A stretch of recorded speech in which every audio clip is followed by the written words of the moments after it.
Hello, good evening. Welcome to this live public discussion forum. We are broadcasting to you live from the Mlungushi International Conference Center, right here in Lusaka, Zambia. Now, the government of the Republic of Zambia has constituted a technical committee on constitutional amendment to undertake a consultative and inclusive process of reviewing provisions of the Constitution of Zambia that may require reforms. Now, this process is intended to strengthen constitutional democracy and enhance citizen participation and ensure that the supreme law of the land reflects the aspirations, diversity, and the evolving governance needs of the Zambian people. Today, we focus on evaluating how inclusive the consultation process for the constitutional amendment is. This live broadcast is brought to you by our media partners, that is BBC Media Action. I'm your moderator. My name is Andrew Mwansa, and our panel discussion tonight looks like this.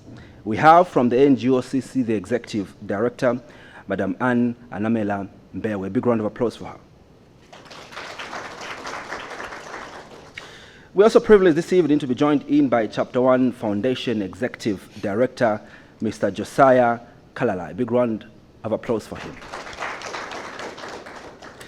We're also privileged this evening to be joined in by Director General of the United Party for National Development, Presidential Support System and Media Team, Mr. Frank Bwalya.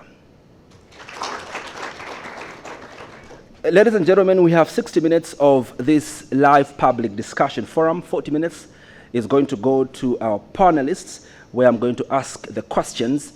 Then the rest of the 20 minutes is the question and answer, where you, the public, are going to be allowed to give your questions to these panelists. Also, you must clap for yourselves for making the time to be a part of this discussion forum.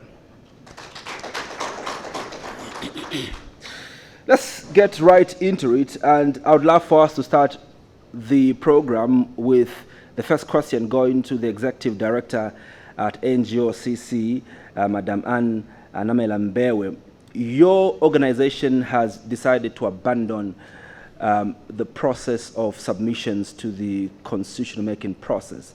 Let's begin from there. I would like to find out why the organization made this drastic decision.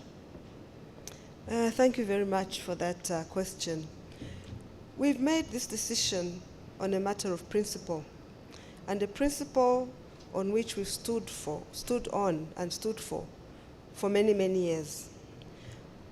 One of the key principles, and the main principle, is the matter of inclusion. As an organization that stands for women and girls, and even youth and persons with disability, we have always advocated for processes that are inclusive to ensure that everybody has the freedom to speak, the freedom to contribute to a process right from its inception to where it's going to go, especially when we are referring to a matter as important as the national constitution. Why we decided not to participate is that besides the matter of inclusion, we also note that the process was flawed in other ways. From the beginning, when Bill 7 was introduced, we rejected the bill on the basis that it had not been properly constituted. The whole process of coming up with the bill was not inclusive. There was no evidence of wide consultation, and there was no evidence that even after the bill had been introduced, that any process thereafter would be sufficiently representative and sufficiently consultative. We also had concerns about the legality of the bill, which were confirmed by the Constitutional Court, that actually stated in its judgment that the process of coming up with a bill was actually not legitimate. Let me drive the question to you, Mr. Kalala. What is the position of Chapter 1 Foundation over this process that the government of the Republic of Zambia has embarked on? Yeah, thank you. From Chapter 1's perspective, the process isn't inclusive or participatory enough. There are various factors that have not been considered in this process. I can give an example of accountability. In constitution making, the process has to be accountable to the citizens who should own the document. So in this process, once the committee gets feedback, there's no room for the Zambian citizens to validate their submissions. Once the committee gets feedback, it makes their submission to the president. That is not what accountability should be like. And just for contrast, I brought with me the guidelines for the 2012 Constitutional Review Technical Committee. They had a more than 50-page document that guided how the consultation process should look like. One of the things that we often overlook is constitution making should be iterative. So once you get feedback from citizens, you go back to the citizens and say, X number have said they want this number have said this, and we've arrived at this. Do you accept? That process of ensuring that citizens are aware of the content and also are able to justify where the content has come from is absent in this process. Another thing absent is transparency. The committee has been carrying out hearings, again, in public, in the appearance of public submissions, but there's also this online tool where people are making submissions. Chapter 1 and other organizations have been monitoring the committee hearings in different provinces.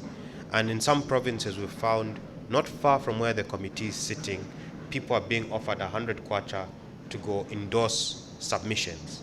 People are being told what to go submit. This already undermines the legitimacy of the final outcome. In a process such as this, there should have been adequate civic awareness so that citizens know what the Constitution is, know what is at stake, and are able to contribute meaningfully. And finally, the committees come out and say they are independent. However, if you look at the terms of reference, the committee are constrained to specific terms of reference. This means it's only an illusion of independence. If somebody comes to my home and I offer them Coca-Cola or Fanta, I'm limiting their choices. They might want water.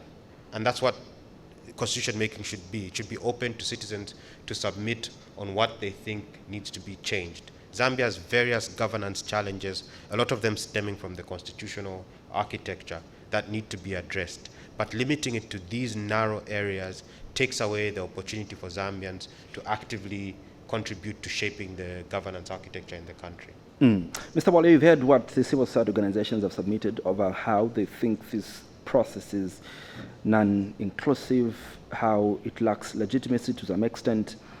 What is your reaction to these submissions that are coming forth? Well, one thing that should be made very clear is that the process has been characterized by mistrust. And that mistrust is not caused by any action or lack of action on the part of the current government, the UPND, with President Hakainde Hichilema as Republican president. It's because of what has happened in the past. So whenever a government embarks on amending the Constitution, which is within the law, that's why we have the Inquiries Act, for instance, that the government can initiate the process. So each time we have government initiating the process, there are these suspicions, sometimes unfounded, that the government intends to amend the Constitution to advantage itself. And Zambians are aware that there were many falsehoods that were spread ahead of where we are today. Some people asked Zambians to oppose the Constitution, the current Constitution making process or proposed amendments, because they said President Hakainde Hichilema wanted to remain in State House, wanted to remain president forever. And therefore he was going to scrap off the provision for a president to have only 2 terms. Others said he was going to scrap off 50% plus 1, there would be no presidential running mate, and many falsehoods that were spread.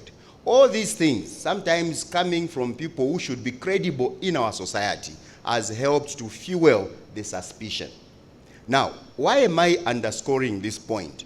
It's because when you look at Bill 7 itself, the content, the proposed provisions in Bill 7, I wonder how you can find something wrong with those proposed amendments.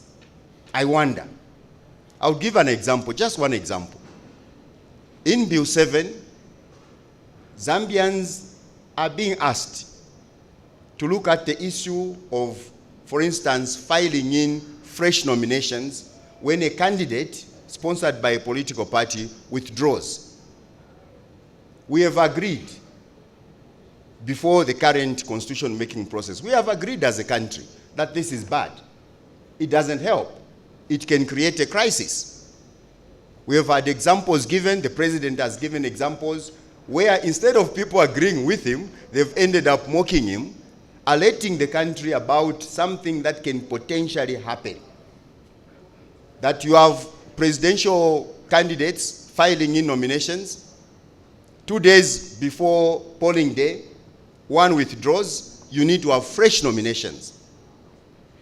So Bill 7 is saying we need to change that. Bill 7, just to give 2 examples in the interest of time, Bill 7 is also saying we need to stop the hemorrhage of public funds through by-elections that can be avoided. And Zambians have been commenting, Zambians have been submitting on this matter. This is the reason why, even before this process was initiated, the president, the government made it clear that they wanted Zambians to focus on non-contentious issues. Non-contentious issues. Of course, the 2 I've cited are but part of the other proposed amendments. But this is the time now for Zambians to say, for instance, we don't want somebody to qualify to be secretary to the cabinet to have served only for 5 years. We want it to remain at 10 years, or maybe to raise it to 15 years. There is an opportunity. The other point I want to raise is this, that the issue of lack of inclusivity in the process was raised. Civil society organizations, the churches and so on, were invited to State House. They had a meeting with the president. This is in the public domain. That was, I think, a day before the Constitutional Court came up with that judgment. The Bill 7 was deferred. The Constitutional Court made that landmark judgment. And now we are at a stage where it is clear that government is responding to one of the key issues that the Constitutional Court raised. So we wonder how the issue of the process not being inclusive should be valid this time around. Are you being fair, Mr. Kalala, to suggest that the process, and even Madam Anamela, that to suggest that the process is non-inclusive, when the president followed the directive of the Constitutional Court? The Constitutional Court, in its judgment, was very clear that for you to undertake a constitution-making process, the process must be very consultative. The people must submit their submissions. Mr. Bwalya mentions that this issue of mistrust is historical, and most of the time is based on suspicions that are unfounded. Maybe let me allow for you to respond, Mr. Kalala, on some of the submissions that have come through. Yeah, I'll start from the point of mistrust. I think mistrust doesn't come from anywhere. When citizens first saw the 11 or 13 areas from the Ministry of Justice in a ministerial statement, concern was raised. Where did these areas come from? You do not just tell people this is non-contentious and this is contentious. There has to be a level of agreement from the citizenry on what contentious is. And besides that, whilst it might be recognized that the problem is non-contentious, there might be contentions in the solutions. One of the things we did is we looked at previous review commission reports. On the issue of representation, for example, there are various recommendations. So you cannot say for certain that this is one thing that the Zambian people want. To arrive at the solution, you need to engage people. And to underscore the point on the mistrust, the approach matters. The process protects the content. In the lead up to Bill 7, a lot of concerns were raised that were simply ignored. And Bill 7 was then produced, and when you analyze the content, it does not necessarily reflect the values and principles in the Constitution, and it is not clear where the proposals came from. So in that instance, the process lets the content down. Then something that we've been calling for repeatedly is constitution making comes with inherent risks. The process can be hijacked. The process can result into what people call autocratic legalism, where the law is changed to entrench autocratic tendencies. So constitution making should be accompanied by a risk mitigation framework. How do you mitigate the risks that come up with constitution making? One example is having an independent body responsible for collecting the views and drafting the submissions. This body must be independent and accountable to the Zambian people. In this instance, we don't have that. The committee has been established under a constitutional provision that relates to executive authority. The public will not have a sight of the final report until after the principal, that is the president, has had a sight of the report, and it is up to him to decide who to share that report with. Another risk mitigation framework is having transparency throughout the process. I've mentioned that the committee is likely to get varying views from different provinces. How the committee settles the different submissions is also critical. There's no clear understanding for how the committee would do that. So there's generally a lack of a comprehensive risk mitigation framework. And then just to state, I mentioned earlier that Zambia does genuinely have governance challenges, and many of them stem from our constitution. We've been calling as Chapter 1 Foundation and many civil society organizations for a comprehensive review of the constitution to address these governance challenges. So there's no qualm there. We agree that we need comprehensive constitutional reforms. But to do that, we need to have a process that ensures the content is safeguarded. We've got numerous experiences as a country where citizens make submissions and they're not reflected in the final document. And there are many examples from across the world of how this is dealt with. In Kenya, for example, the technical committee had specific legislation that guided how that process would be undertaken, something we don't have here in Zambia. So I think it is fair to critique this process as not being inclusive. An example is previous such bodies have spent a lot more time to collect views from citizens. Previous bodies have had the opportunity to go back to citizens and say, does this reflect your submissions? In this process, none of that has been made clear. So the process isn't as inclusive as we would have hoped. It also, like I mentioned earlier, it narrows down the options for what citizens can submit to. If you look at the terms of reference, it provides specific areas that the committee is supposed to look at. And another critique that we have as Chapter 1 Foundation is the narrowness of those terms of reference ignores the interconnected nature of the challenges that it proposes to address. You cannot, for instance, say you want to enhance administration of justice without looking at how you can enhance the independence of the judiciary. This is the same judiciary that was critiqued by the current administration when they were in opposition. But there's been no structural changes to ensure it's more independent, more accountable, or more transparent. You cannot talk about delimitation effectively without discussing how independent the Electoral Commission is. None of that is discussed in the proposals. All of that falls outside the terms of reference, and the committee cannot deal with that. So how do you address the problems without addressing the specific provisions that might give rise to those problems? And that means you're narrowing the scope of citizens' interventions in addressing or designing their governance architecture. Mr. Bwalya, before I come to you, Madam Anamela, having heard what Chapter 1 Foundation has submitted, do you still maintain that the mistrust is unfounded? The mistrust cannot be said to be unfounded in the sense that it is historical. There were things that happened before the UPND formed government that in some cases justify the mistrust. So the UPND ends up being a victim of what happened in the past. Now, has this government done anything to restore the confidence? No.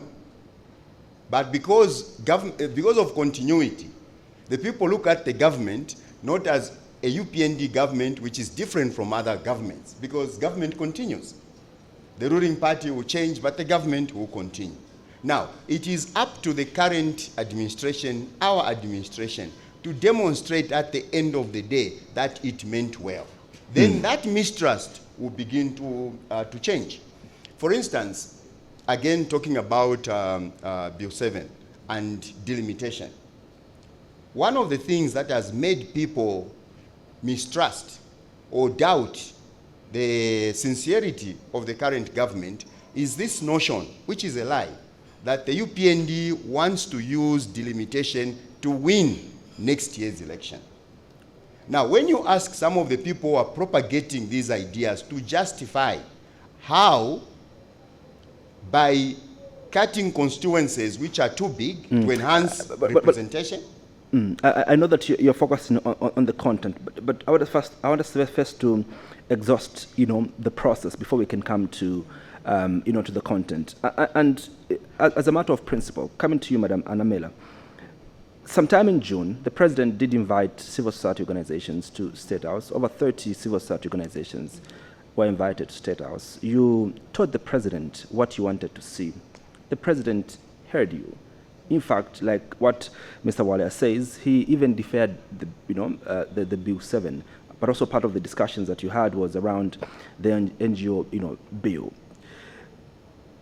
Help the people understand, when you had agreed in principle at State House of what you were going to do, the President did as exactly as you had agreed upon as CSOs and what you had advised him. How come you've turned 360 and now you want to make it appear as if though in principle you didn't agree on what must be done? Thank you.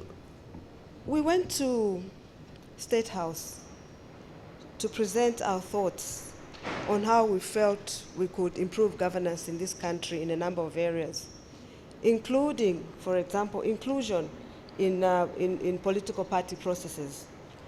What was not agreed in that meeting was how that was going to be done. We had principles set out around the need for inclusion, the need for transparency, and to ensure that the process was accountable to the people. That process was not agreed. After that meeting, there should have been perhaps technical meetings to look at what the process would look like, a process that would ensure that first and foremost, it mirrored the aspirations and it mirrored what the Constitution itself says around freedom of expression, freedom of participation. That process was not agreed. After that meeting, what we saw was Bill 7. Bill 7 came out of a process that we had not been consulted on. I don't know, we don't even know who drafted Bill 7. That process in itself should have been agreed. Now that we know what you think around improving the governance systems in this country, how do we go about ensuring that all your other concerns around process, around transparency are addressed? That was the missing link. It didn't happen. And had that happened, maybe would have had a better outcome. I'm saying maybe because I really don't know, but maybe would have had a better outcome. We were just slapped in the face with Bill 7. Mr. Kalala. And I'd just like to address another issue, around the historical factors. Historical factors are there to teach us lessons. What have we learned from those historical factors that have ensured that what government is doing now is different in order to change the perception of people, in order to change this mistrust? We must learn from the past. So what have we learned and how have we done things differently to change that mistrust? Yeah, I just wanted to add, one of the first steps in meaningful constitutional reform is to build consensus amongst the different stakeholders, and that has been absent in this process. That deals with that goes to the heart of mistrust, engaging the different stakeholders to build consensus. Zambia right now is very polarized, and there's lots of research that shows what's the outcome of constitution making in polarized societies. So at the start, there should have been a deliberate steps to address this polarization and build consensus amongst the different stakeholders. Like we've said, there are genuine concerns around representation and around enhancing our system of devolved governance. But you can only address them by building consensus. And consensus is at different levels. The first is the scope of the reforms. Before you arrive at a decision to do piecemeal reforms, you have to build consensus to say, these are the reforms that we want to do now. But for us as Chapter 1, given the breadth of the challenges we have, we need comprehensive reforms. So you facilitate a conversation between different stakeholders to arrive at the best solution for that time. Then you build consensus on what the process should look like. Should it be an independent body? Should government draft the document? What should this process look like? You build consensus on that. And then you build consensus on what the content should be like. Without those steps, there's bound to be mistrust. And when the process is mistrusted, the content is not trusted, the end result is not a legitimate constitution. Mr. Bwalya, would you agree that this constitution-making process lacks legitimacy and lacks consensus? And also from, we did hear just a few days ago when the Minister of Justice, held, could it be that from the side of the party, that perhaps there's a disjoint between what CSOs are saying and what the ordinary Zambians are saying on the ground? Is that what you're getting?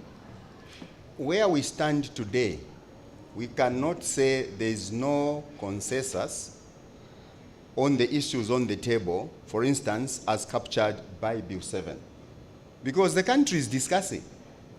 Citizens are submitting.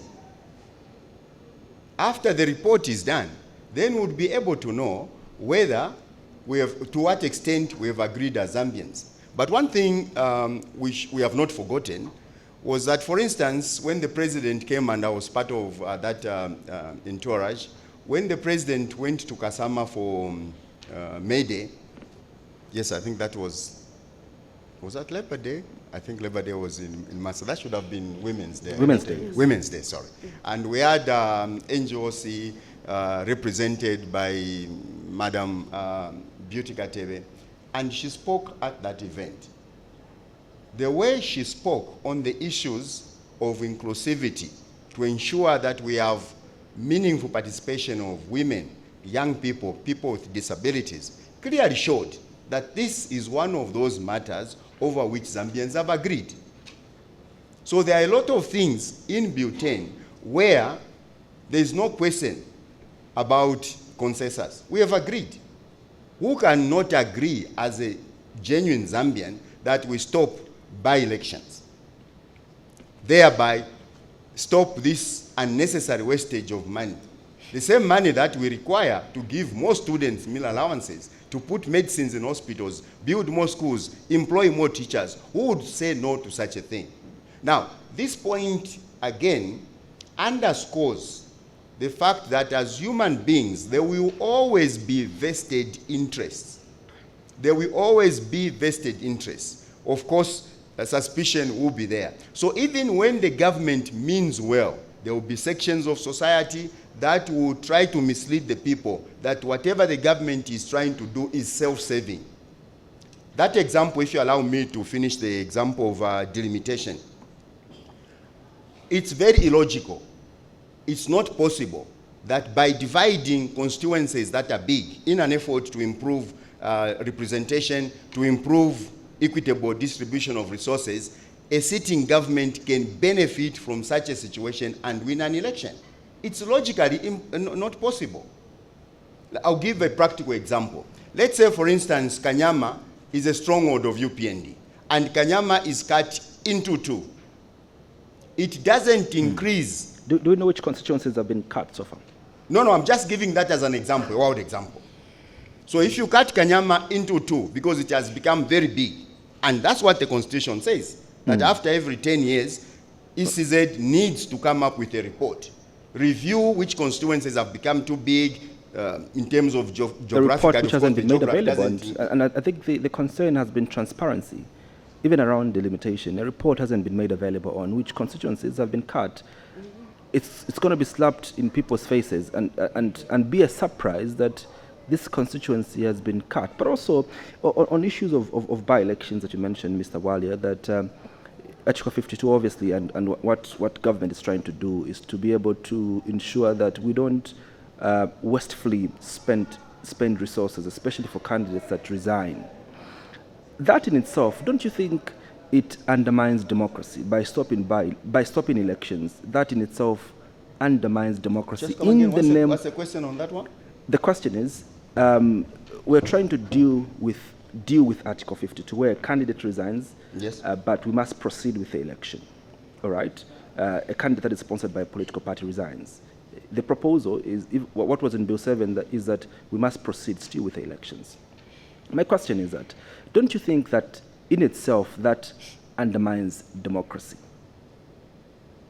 If an election is stopped, or if an election, does proceed without the participation of other parties that would have, political parties that would have loved to participate, don't you think in itself that undermines democracy?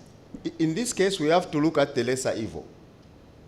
If we proceed in the manner the Constitution stipulates at the moment, we are likely to have that problem that we have been warned about, where a candidate may even be bribed, withdraws, then you need to have fresh nominations, and that can go on and on. It may be only twice, but that in itself is disruptive enough to be stopped. And there is a cost implication to that. So we need to accept also as human beings that even when we are trying to cure a problem, sometimes the solution may not be the best, but you have to look at the lesser evil, because there is indeed a challenge here that needs to be cured. Now, Zambians have got an opportunity. We all have an opportunity to submit on this and even offer an alternative in terms of the solution, because we are all agreed that there is a problem here. But then those who have got ideas can go and submit on how best to cure it. The opportunity has been made available. Another issue as you respond, Madam Anamela, even when you're at State House, one of the things that President Hakainde Hichilema mentioned, some people find it laughable, that why do you hate him? Because nearly all the constitutional amendments have been done in election years. And the concern that you had as stakeholders was that let's defer this and probably look at it after the elections. What is it about an election year and constitutional making that makes the process just untrusted? Well, election year focuses everybody on elections. And because of that, anything that comes up as big as the constitution-making process will be measured against what that could do to an election or to influence the election processes. And we talked about lessons learned in the past. And if the president knew that others have been criticized for bringing constitution-making processes before elections, that's the lesson, and this is what I was talking about. We need to learn from the lessons. Before elections, there's a lot of suspicion. There's a lot of mistrust. And then if you want to now bring a constitution-making process now, when you had 4 years to do that, why bring it now? And this is a government that rode on, one of its promises was that it was going to look at the Constitution. Why have they waited until now, just before elections, when they know that when they were in opposition, this is one of the things that they too opposed? This is not a time to look at changes like this, because we're all focused on elections, and we don't want to see any changes that might advantage any party over another, or advantage government over others. And when you look at, and I don't want to talk about content of this process right now, but when you have issues like this coming, there's also more scrutiny on the content. And if you're focused on elections, even as you scrutinize the content, you'll be looking at issues such as those that Father Bwalya is bringing up now, around how does this impact on creating advantages for any one party over another. This is a wrong time to bring a process like this. The government had time, 4 years behind us. They should have done it then. And if they had done it then, maybe there would have been more time for more consultation, more transparency, for all of us as citizens to come up with a process that we would agree with. This is rushed and it is untimely. We can wait until after the elections for a process that will be agreed and for a more comprehensive look at the Constitution. It's not for anybody to determine what is the term? Contentious. Not contentious. That should be agreed by the people. It's not for one person to determine what can and what should be discussed at any point in time in a constitution. It's for everybody to agree on what they want to focus on, because this is our country, and all of us have a right to speak to issues and matters in a constitution. Probably you must tell us, Mr. Bwalya, because it then sounds like the process is rushed. You did hear the submissions from Chapter 1 Foundation that at other centers where these technical committees collecting views, there are people that are even paid 100 kwachas and forced to make, submissions that probably benefit those respective organizations or whatever, political parties that are supporting that. Isn't this really a matter of concern? And do you agree with CSOs when they say you're rushing this process and there's no need for you to rush the process? Wait until the elections of 2026, if you're going to be re-elected into office. Some of the organizations that have opposed the current constitution-making process have made it very clear, including my church, that the UPND government should have done this earlier, immediately after forming government. But Zambians have said that it was in order for President HH to focus on fixing the economy, fixing the mining sector, delivering on the key promises, including free education, focusing on debt restructuring. Without debt restructuring, even the current budget for this year, all of it, and it was not going to be enough, would have gone to debt servicing.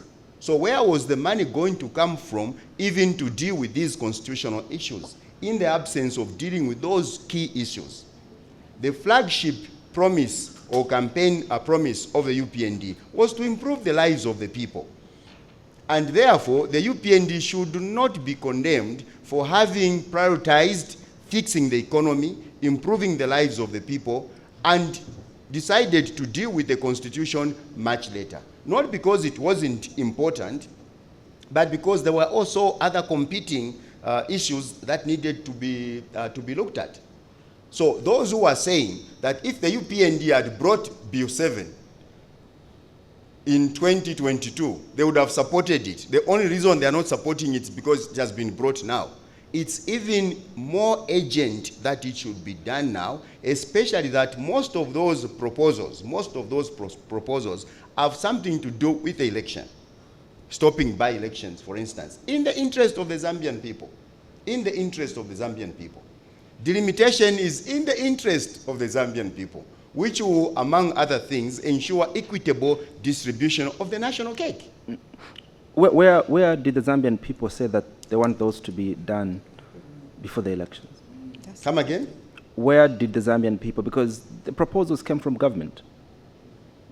In other words, you are saying the Zambian people do not agree that the government should have focused on fixing the economy and not the constitution. No, you're trying to make it sound like it was the Zambian people that gave pressure to government to work on these proposals that you're saying before the elections. And so the question we're asking is, where did the Zambian people say what you're saying, that they need these amendments to be done before the elections? Zambians have spoken for many years. When you go back to see the submissions that have been made on even some of the issues that have found themselves in Bill 10, in Bill 7, it's clear.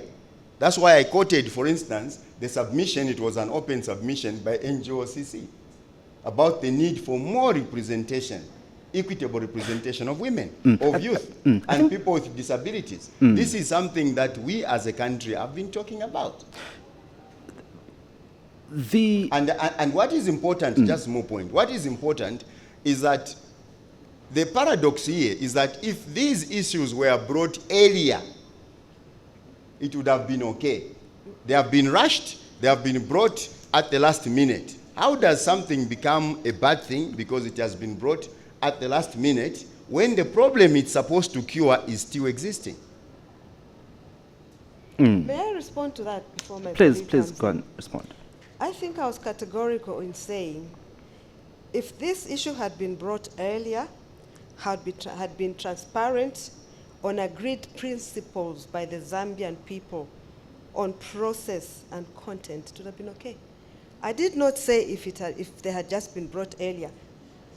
If they had been brought earlier and all the democratic principles around constitution-making process had been followed, it would have been okay. That is the rider. That is the rider. Chapter 1 Foundation. Yeah, I agree with what Mrs. Anamela said. I think the issue is, again, it's not just about when the proposals have come. It's about the principles underlying the process and how that has taken, or how that has been shaped. Something that's been repeatedly said is Zambians have spoken in previous constitution review making processes. And I'm just going to take a quick poll from the room. How many people here have been involved in a previous constitution making process? Just raise your hands if you've been involved before. And that's where the problem is. We can't say we've got a very young population, but then say people submitted in the 1990s that they want this. You engage the people so that your governance reflects the needs and aspirations of the Zambian people at that time. You can't rely on just historical submissions. And I'll give an example of how the process played out in Kenya. In Kenya, the technical committee reviewed previous proposals and went back to the people to ask them, this is what has been submitted before. Do you agree or disagree? And you begin the conversation from there. That hasn't happened now. And from the outline of the process, it's not going to happen. It's just government says this is non-contentious and this is what should be dealt with. And I think something that we should maybe emphasize is the absence of deliberate steps to build consensus, because that goes to legitimacy. If there's consensus around the objectives, and if I can read from the terms of reference. The terms of reference in the introductory paragraph says, this process is intended to strengthen constitutional democracy, enhance citizen participation, and ensure the supreme law of the land reflects the aspirations, diversity, and the evolving governance needs of the Zambian people. That's very broad. Why then limit it to elections specifically? If you look at the paragraph preceding the specific terms of reference, they say that the committee is supposed to look at provisions that have a bearing on the political, economic, and social development of the country. Something Mrs. Anamela mentioned about participation, and ties into the debate or the arguments that Chapter 1 has had, is you cannot, for instance, just ensure effective representation of marginalized groups by simply looking at the numbers in Parliament. There are other additional steps that have to be taken. For example, the primary vehicle for participation in elections in Zambia is through political parties. Our constitution has specific provisions that guide how political parties operate. So if you're looking to enhance representation without looking at ensuring political parties have fairer principles, how do you achieve or address the problem without looking at political parties? If you say the economic, social, and cultural barriers to participation, why aren't you looking at the Bill of Rights to ensure that there's a framework for enforcing economic, social, and cultural rights? Why aren't you looking at enhancing the Bill of Rights? So looking at it from a comprehensive perspective is the only way you can ensure you address the problems. A challenge with piecemeal reforms is you tend to entrench the existing power imbalances. In 2016, Zambia amended its constitution, and it was quite comprehensive. The only things that were not addressed were the Bill of Rights and Article 79. But what has changed since then? It's because the power structures that influence how governance operates in Zambia remained largely the same. We still have a very strong executive that has influence in how the legislature operates and how the judiciary operates. So we need to break from those power structures, and the only way to do that is through comprehensive constitutional reforms. Well, since it's a public discussion forum, the mic now goes to the public for you to ask your questions to the panel. In case you're just joining us live on TV, we are broadcasting live from the Mulungushi International Conference Center. We're discussing constitutional amendment process, and we're asking the question, how inclusive is it? And on the panel, we have Executive Director at NGOCC, Madam Anamela Mbewe. We also have Chapter 1 Foundation Executive Director, Mr. Josiah Kalala, as well as Director General, UPND Presidential Support System Media Team, Mr. Frank Bwalya. And so the mic is going to pass around for you to give your questions and contributions regarding the topic that we have on the table tonight. And so if you are ready with your question, you give us your name and you tell us which organization you're coming from, and proceed with asking your question. And so you can indicate by raising your hand if you have a question so far. You can indicate by raising your hand. There's a hand here. There's another hand there. We need the microphones to be. Please, you may come and ask your question. You can come to the podium to ask your question.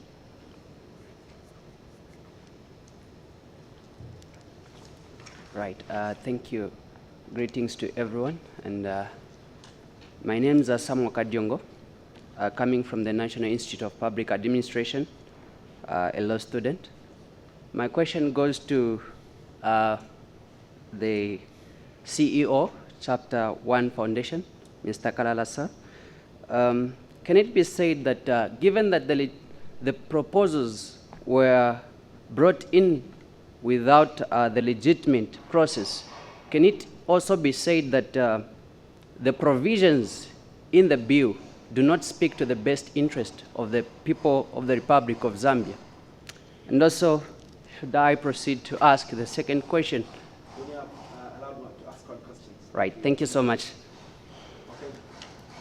Thank you so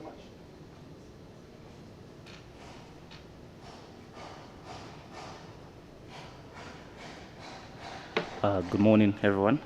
My name is Mofal Seraiche from Evelyn College, studying journalism. My question goes to Mr. Frank Bwalya. So Bill 7 allows political parties to replace MPs without by-elections. So does the UPND think this is consistent with democratic principles, and how will ordinary citizens remain empowered to hold their MPs accountable under these changes? Thank you.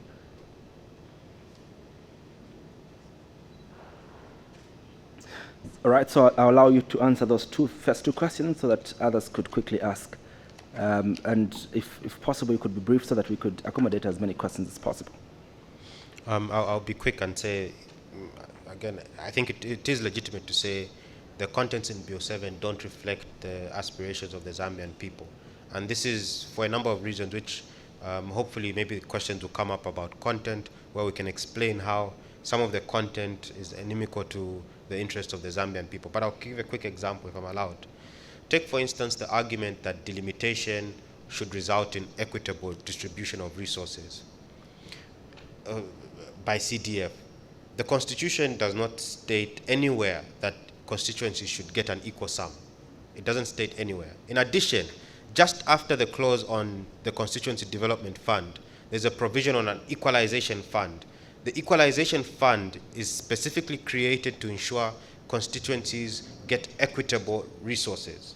So that deals with ensuring equitable resources are distributed. Another thing is, Parliament is responsible for distributing or apportioning resources according to the Constitution. That's the function of the legislature. It's not bound to say they have to give constituencies an equal amount. So there's need for a deeper conversation to find out what exactly is the problem around resource distribution. That's just one example, and maybe more will come out from the questions. But again, a lot of the provisions are not reflective, especially the critical ones, not reflective of the aspirations of the Zambian people. Thank you. I wish to ask Moffat and everyone following this issue to look at it from a broader perspective. The first thing which I somehow hinted on was that we are human beings. There is no such a thing as perfect democracy. There is no such a thing as a perfect solution. Usually solutions have their own side effects, their own disadvantages that are clearly not intended. So if we look at this broader issue, first and foremost, you have respected democracy. You have allowed people to go to the polls to elect a candidate. They vote for a candidate as a member of parliament who is nominated by a political party. And you've seen how people jostle to be nominated to stand on a party ticket, which means that the popularity of that platform they're standing on has something to do with them making it. Therefore, they stand on that ticket.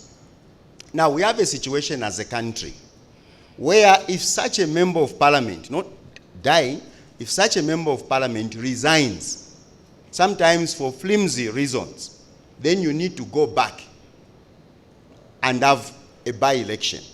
This is a problem in terms of wastage of resources. So as a country, we've been asking ourselves, what do we do? Isn't that the price of democracy?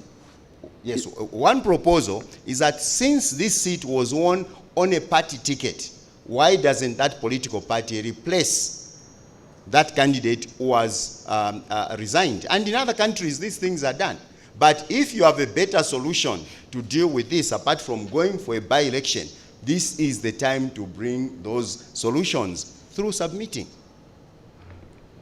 Let's have another set of questions quickly. So you can just come this side so that you could, yeah, please come through. You can proceed.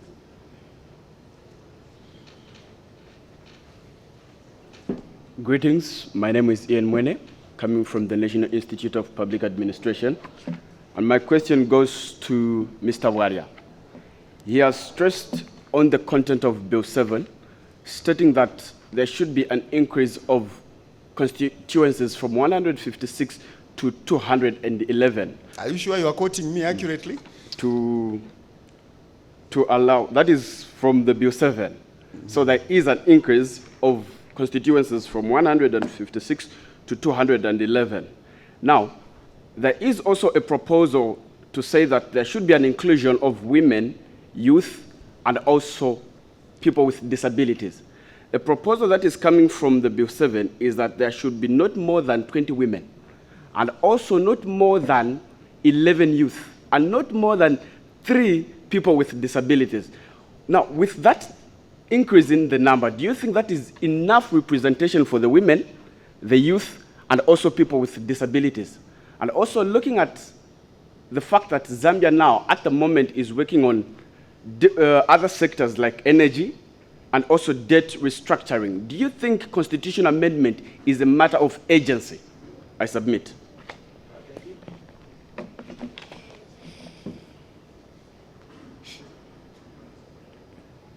Thank you so much. So my name is Puri Tilekwa Mafunga, and I'm coming from Information and Communications University, a third-year student studying mass communication.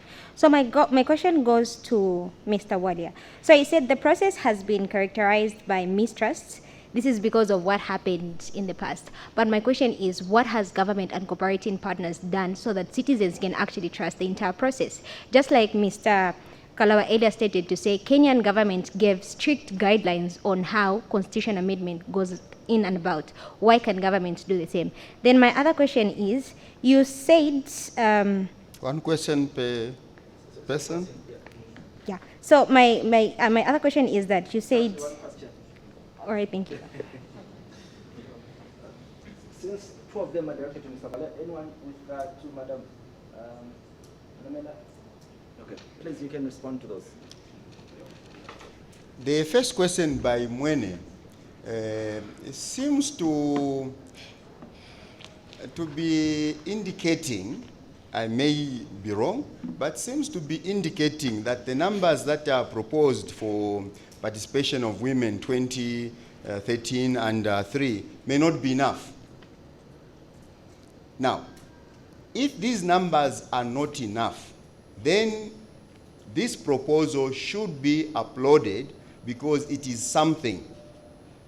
we are at 0. Something is being proposed, meaning that it is far better than where we are in terms of proportional representation. So it may not be the best, it may not be the best, it may not be the ideal, but it would mean that we'll be somewhere which would be totally different from where we are coming from. And there's always a starting point. Rome was not built in a day. So Zambians will have to agree whether these numbers need to be increased later on or not. Because at the end of the day, we have to agree that there are also issues of resources. There are also issues of resources. Madam Anamela, you don't seem to agree? No, I don't agree. Actually, that would be taking us backwards. Even with the challenges that we have right now, representation of women in parliament is at 14%. Totally unacceptable, isn't it? That is too low, because women constitute about 51% of the population. Youth constitute about, I think it's, is it 60? From the last 60% of the population. And right now there is no youth in parliament. The one that was has grown beyond the 35 years old. So, and then persons with disability as well. Right now parliament doesn't have one. There was one, but is out at the moment for certain reasons. Taking us back to 8%, really, is that progress? That is retrogression, total retrogression. And that says up to 20%. The examples that we have seen in other countries, such as Tanzania, for it, is that where you have these proportions for women, for instance, and it also brings me back to the matter that Mr. Kalala brought out around a holistic look, where you have had specific seats for women only. What has happened is that women have been barred from standing in the other seats that are open. Now, that is a political party issue as well.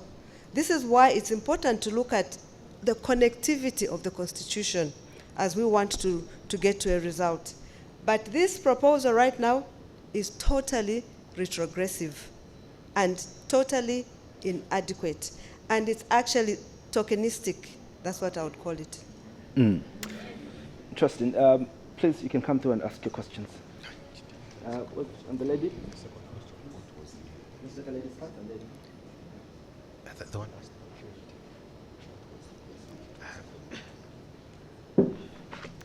Thank you. My name is Susan Banda, coming from Takondwa Initiative Network. So my question is directed to Mr. Frank Bwalya. You mentioned to say one of the intentions of the government is to reduce the waste of government revenue. One of the provisions in Bill 7 points to how Parliament should remain standing a day before the general elections, right? Don't you think we risk the waste of government revenue in that the members of Parliament might be tempted to use the same funds we're trying to protect to sustain their campaigns? I submit.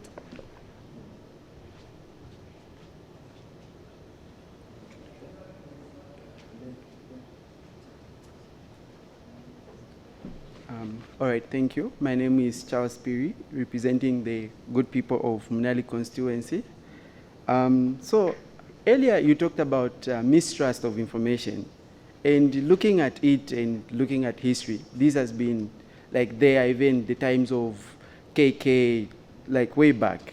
So now my question is, are we going to dwell in the past and say, no, there is mistrust of information and just end there?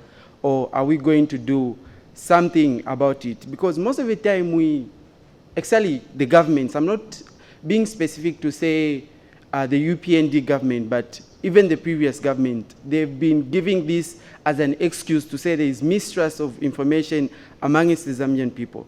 But when you look at it, not even a single campaign has been held for like a decade or a generation. I don't know how I can put it. Not even a single campaign has been brought out to say this is how the Constitution should be understood by the people of Zambia. To be specific, we should say the people in, Mukomboni, those kinds of people. Because even in your neighborhood, Mr. Frank, this question goes to you, by the way, even in your neighborhood, just go about, let me say, 5 to 7 houses, ask them about the Constitution and what they know about the constitution. They will tell you little about those constitution. And in your neighborhood, this is a highly educated neighborhood, and they don't care about the constitution. So we should look at those factors. So in as much as we are presenting Bill 7, my question is, what is the government doing to make sure that people understand Bill 7 the same way they understand that I need to breathe in and breathe out? That is my question. Thank you.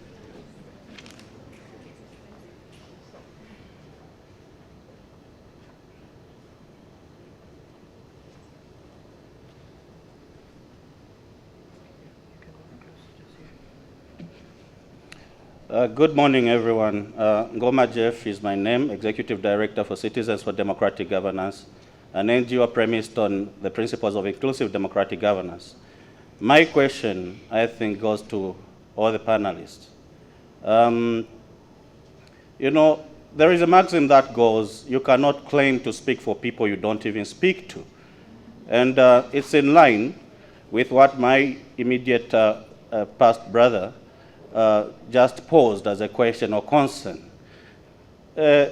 You are all giving positions in, whilst claiming rather, that these positions that you are giving are Zambian people's positions.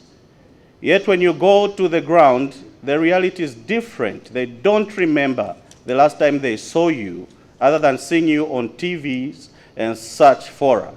My question therefore is, to what extent are your positions Zambian people's positions? Thank you.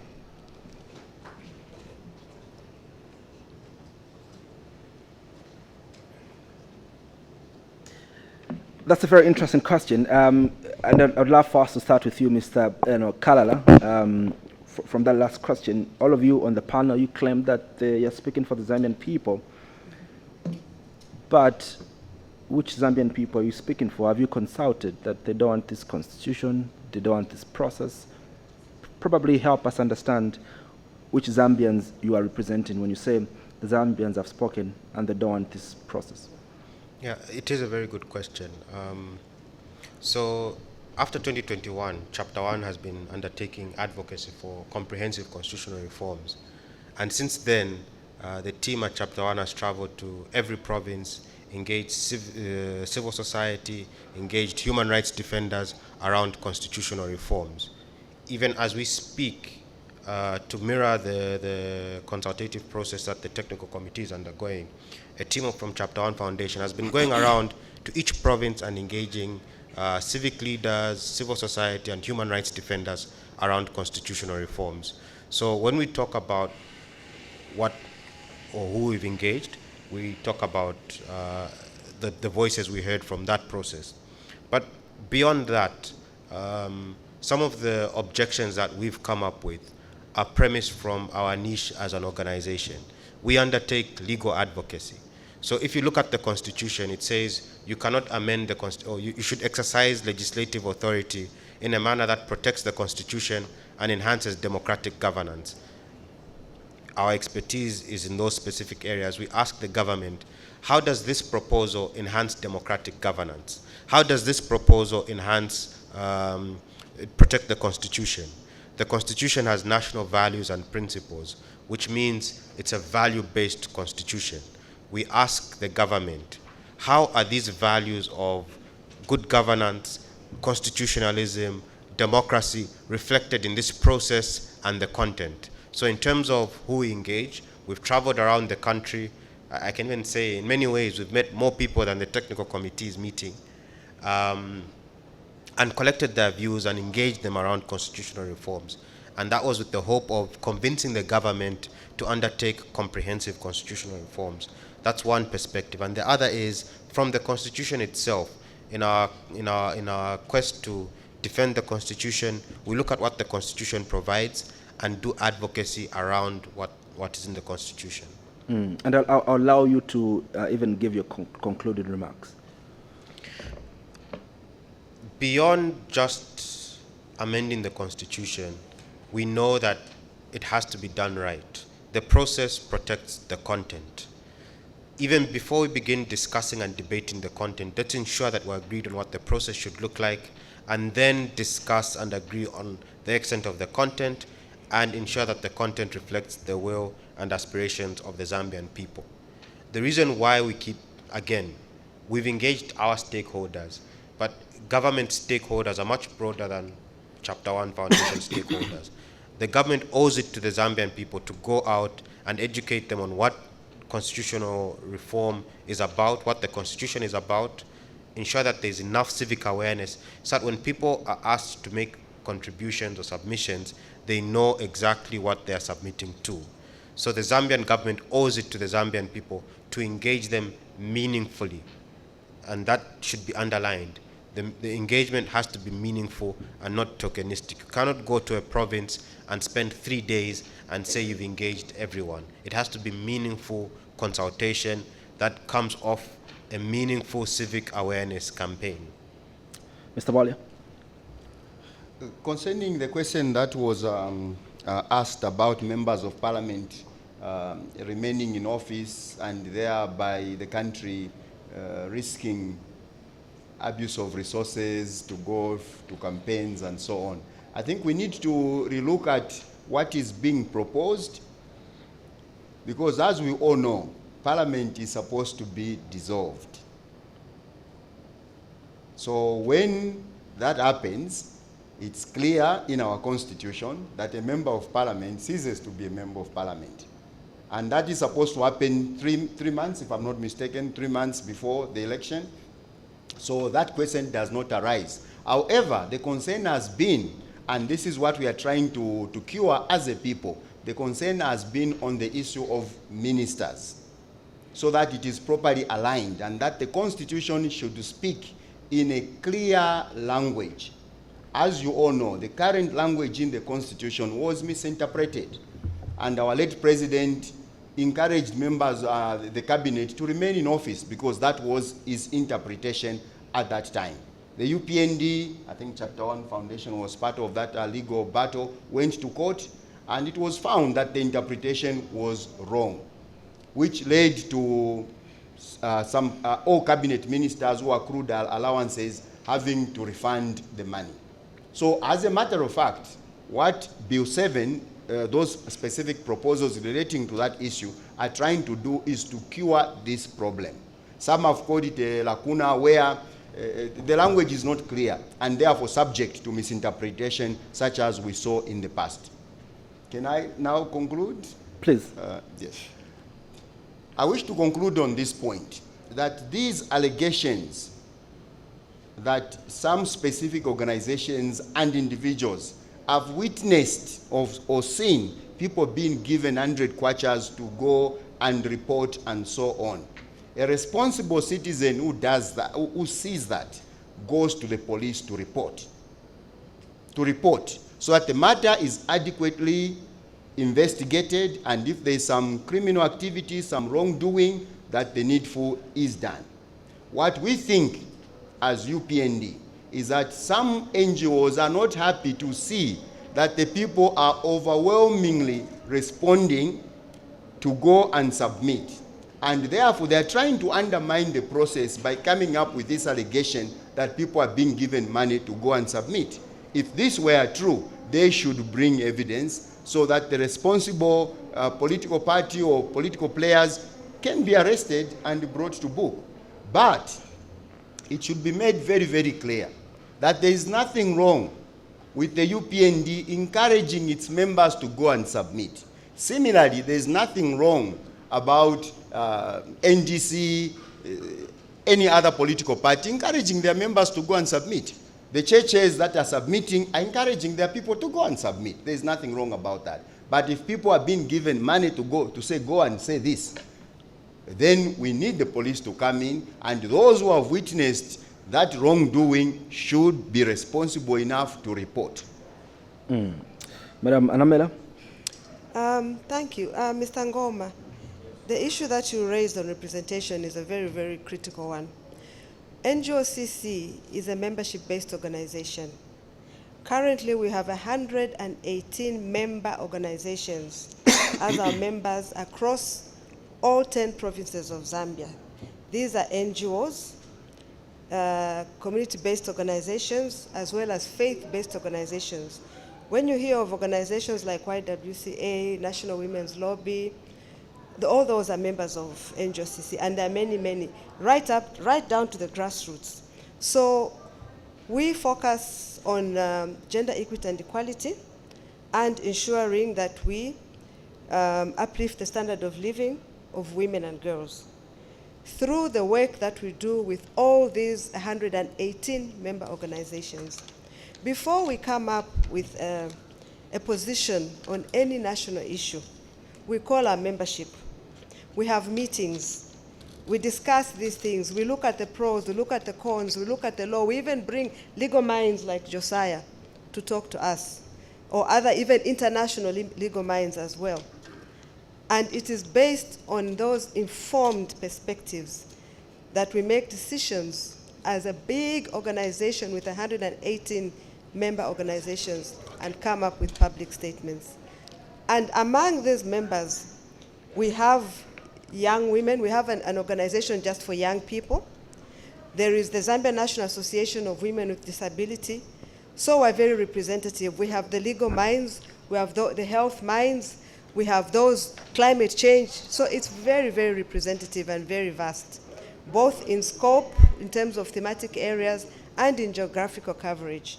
So that's who we represent. When we speak, when NGOCC, when I speak as executive director, I'm not speaking for myself, not even for the secretariat that I head. I'm speaking for all those member organizations out there. So in terms of my closing remarks, I see that a lot of people here, forgive me if I'm wrong, but you all look very youthful. Please take interest in what is happening in your country.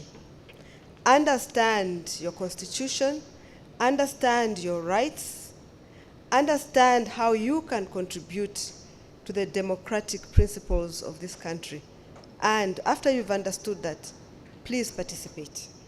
Thank you. Thank you so much. A big round of applause, ladies and gentlemen, to our panelists. I know most of you wanted to take the opportunity to ask questions, but because we're limited with time, we will unfortunately not get your questions, and we hope that our cooperating partners again will partner with us so that we gather young people like yourselves to ask the relevant questions that you have. Ladies and gentlemen, thank you so much for being a part of this live public discussion forum. We're broadcasting to you from the Mlungushi International Conference Center right here in Lusaka, Zambia. We're asking the question, constitutional amendment process, how inclusive is it? And we're privileged this evening to be joined in by NGOCC Executive Director, Madam Anamela Mbewe, Chapter 1 Foundation Executive Director Josiah Kalala, as well as the Director General UPND Presidential Support System Media Team, Mr. Frank Bwalya. On behalf of the entire production crew, thank you so much for being a part of it. My name is Andrew Mwansa.